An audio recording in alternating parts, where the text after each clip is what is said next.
have a look at a biggie, another biggie. And this one, it's a biggie because it's at the heart of who God is, which is this. No.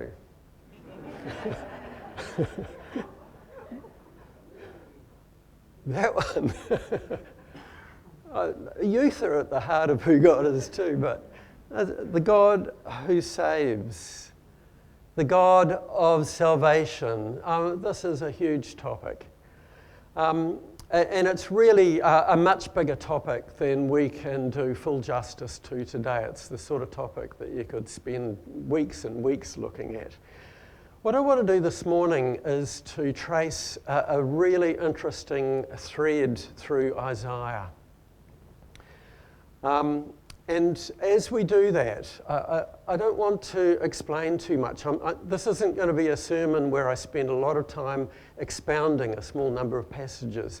What I want to do is trace this thread and let the text carry its own impact. And I will do some explaining. I'll show you some of the shape. I'm not going to put the text up on the screen. I'm going to read it out. I'm going to put on the screen the shape so you can track where we're going. But in fact, I recommend that you not even try to follow it in your own Bibles. Please, this morning, just let the text impact you. Just let the text be carried into your hearts. The stuff that we're looking at this morning is familiar. There's probably nothing that we'll look at this morning that is not familiar to most of you. But it's mind-blowing in my view. This stuff, when you put it together, is mind-blowing. So hear these words afresh this morning. What we're going to do is have a look at the three prophecies to do with Emmanuel at the early part of Isaiah, and then we're going to have a look at the four passages that are called the servant songs. And then we'll have communion, and then I'll finish with what I'm calling the fifth servant song. So, the first passage, Isaiah chapter 7, 10 to 17. And I'm going to read all of some of these, but just extracts from some of them. Again, so this is from verse 10. Again, the Lord spoke to Ahaz. Ask the Lord your God for a sign, whether in the deepest depths or in the highest heights. But Ahaz said, I will not ask, I will not put the Lord to the test. Then Isaiah said, Hear now, you house of David. Is it not enough to try the patience of humans? Will you try the patience of God also? Therefore, the Lord will give you a sign. A virgin will conceive and give birth to a son, and we'll call him Emmanuel. Emmanuel, which means God with us. He will be eating curds and honey when he knows enough to reject the wrong and choose the right. For before the boy knows enough to reject the wrong and choose the right, the land of the two kings you dread will be laid to waste. In a time of trial, Isaiah gives a prophecy to King Ahaz. And this obviously has application in the time of King Ahaz. It would be meaningless to not understand that this was a specific prophecy for his time. But it's also part of a larger thread, especially when you look at the sequence that we're going to look at today. And that's what my focus is here, how this fits in with the larger thread. The sign is the birth of a child, the birth to a virgin or an unmarried woman, who be called Emmanuel, God with us. In the time of crisis, Ahaz looks to the army and alliances, and God calls on the birth of a child.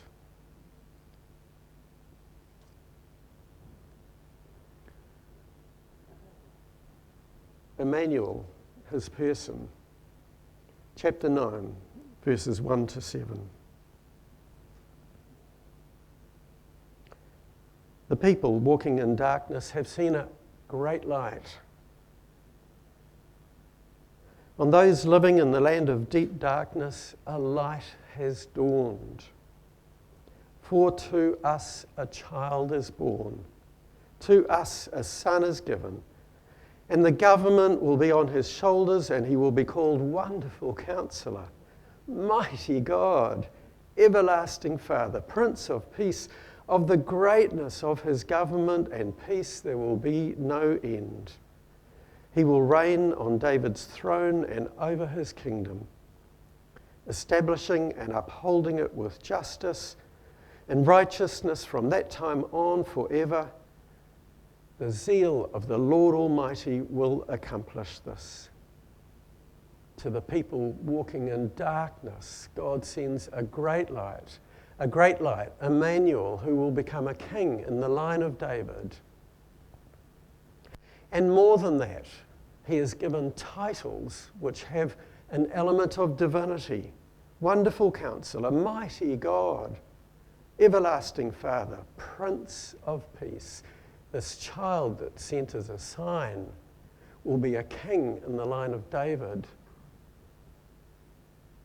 with elements of divinity.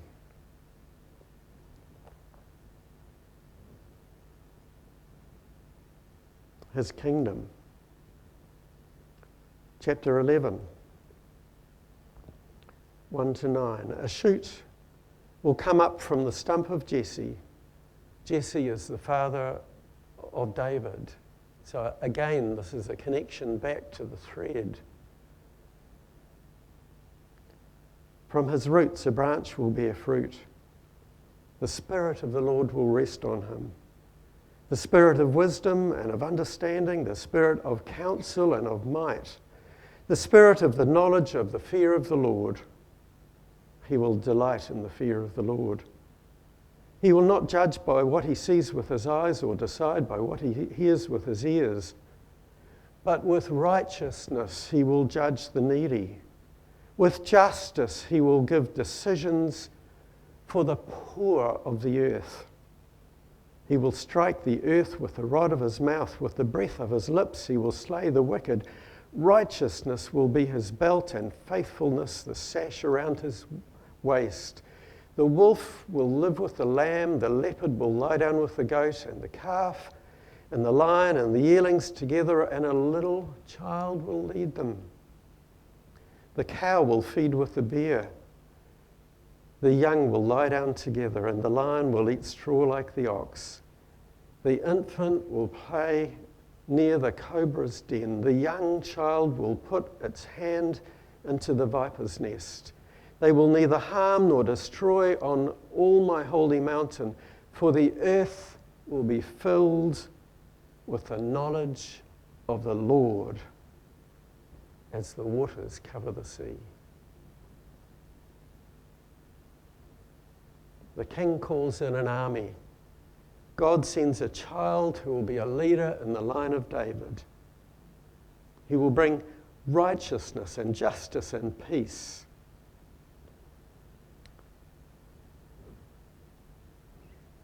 And he'll do it by becoming a servant.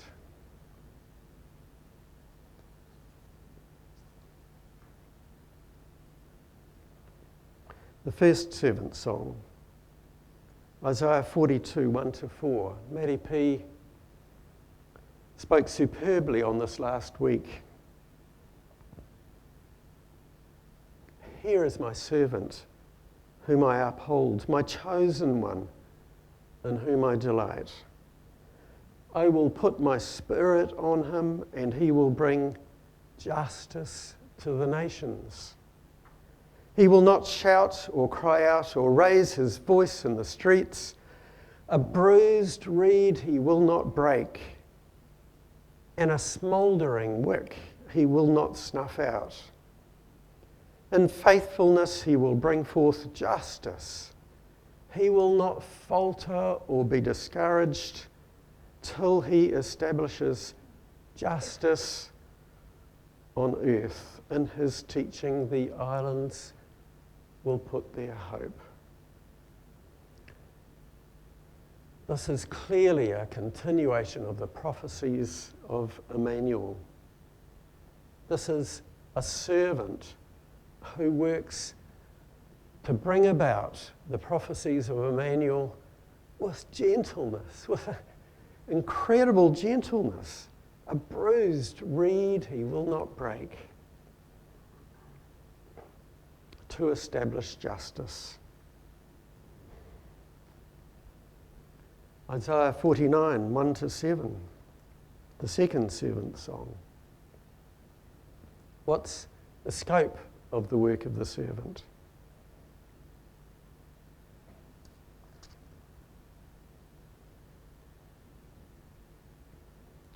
Before I was born, the Lord called me.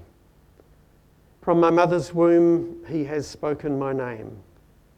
He said to me, "You are my servant, Israel, in whom I will display my splendor."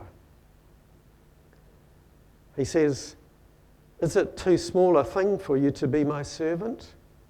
Is it too small a thing for you to be my servant, to restore the tribes of Jacob and bring back those of Israel I have kept?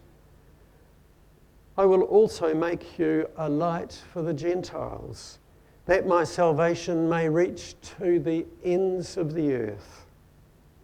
This is what the Lord says, the Redeemer, the Holy One of Israel, to him who was despised and abhorred by the nations. Notice in this passage that Israel, the nation of Israel, is identified as the servant. So this passage is addressed first to Israel. But when you look at this complete thread, it is also addressed to an individual who will be the servant, who will work and be God's agent. For what purpose? A light to the Gentiles, that my salvation may reach to the ends of the earth. The one who was despised and abhorred.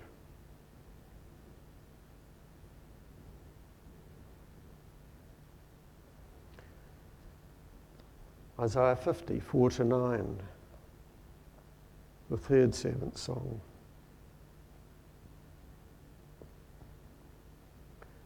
The sovereign Lord has given me a well-instructed tongue to know that the word that sustains the weary.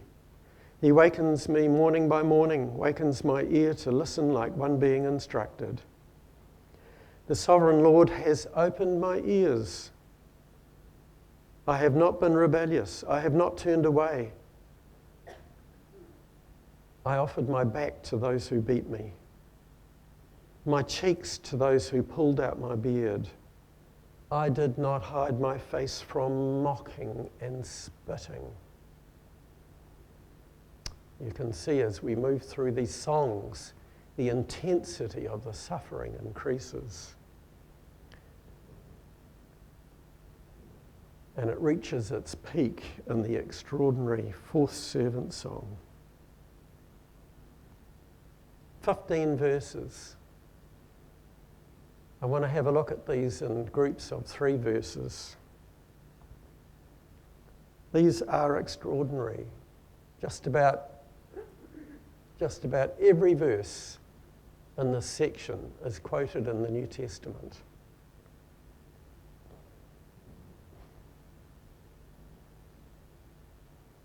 Starting 52:13.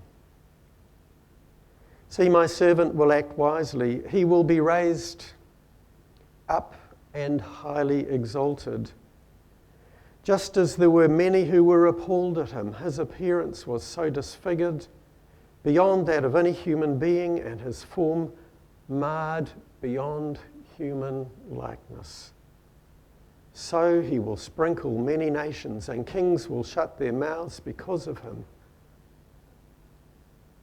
For what they were not told, they will see. For what they have not heard, they will understand.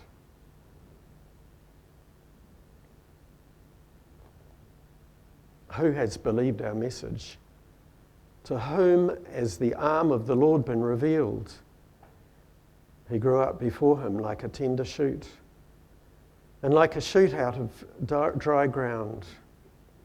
He had no beauty or majesty to attract us to him, nothing in his appearance that we should desire him. He was despised and rejected by mankind, a man of suffering, familiar with pain. Like one from whom people hide their faces, he was despised, and we held him in low esteem.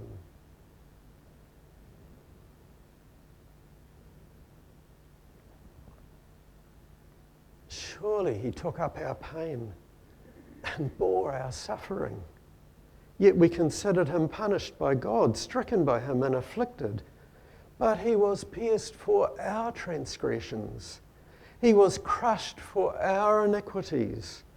The punishment that brought us peace was on him. And by his wounds we are healed.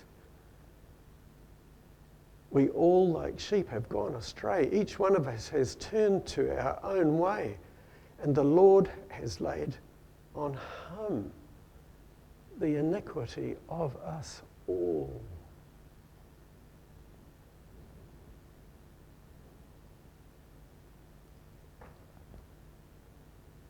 He was oppressed and afflicted, yet he did not open his mouth. He was led like a lamb to the slaughter, and as a sheep before its shearers is silent, he did not open his mouth. By oppression and judgment he was taken away, yet who of his generation protested? For he was cut off from the land of the living.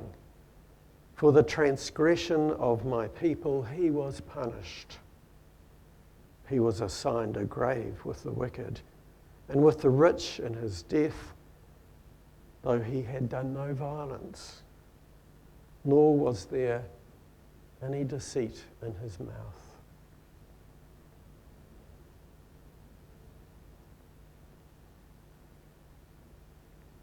Yet it was the Lord's will to crush him, to cause him to suffer. And though the Lord makes his life an offering for sin, he will see his offspring and prolong his days, and the will of the Lord will prosper in his hand.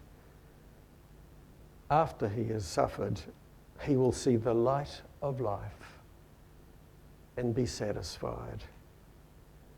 By his knowledge, my righteous servant will justify many, and he will bear their iniquities.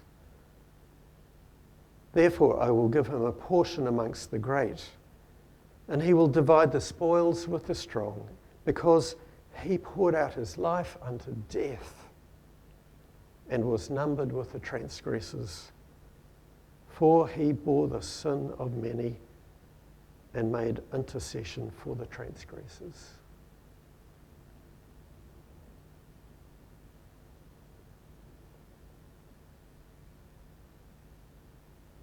This is so Jesus. This is the climax. Where's Jack? You want to come up, Jack? This is the climax of these prophecies from Emmanuel. Three prophecies about Emmanuel, these 4 servant songs. This is the climax of this whole thread. These 15 verses are where that whole thread leads. And as you can see from the structure, they actually zone in right into the middle.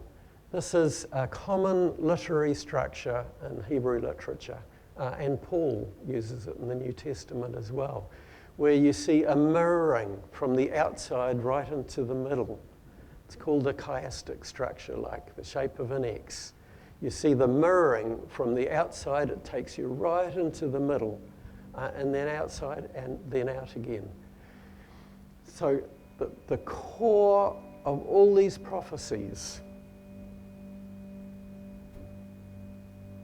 the heart of the book of Isaiah, is these 3 verses. This is the climax of the book of Isaiah. He took our pain, he bore our suffering. He was pierced for our wrongdoings. The punishment that brought us peace was on him. Look, we're going to do communion now and give you a chance to just absorb and respond to this. And I just want to say that if you're somebody that has never really accepted this, the work of Jesus on the cross for you, today can be your day. This can be the moment when you actually accept the work of Christ on the cross for you. Through prayer, through these elements, through talking to us afterwards, this can be the day when you receive the fullness of Christ's forgiveness for you and where you can step into the fullness of his love for you. And for the rest of us, I'm going to invite you to come forward. Come forward, get the elements. If you're here with somebody, take them back and share them. We don't have enough for everybody. Take them back and share the elements. But this is primarily and essentially a personal moment for you. I just invite you to sit with these elements, sit with these verses, do your confession, lay your sins at the cross. More than that, he bore our pains and he bore our sufferings. So lay your pain and your suffering and your brokenness at the cross this morning. Receive the healing of Christ through the work on the cross. Come and receive. Come now.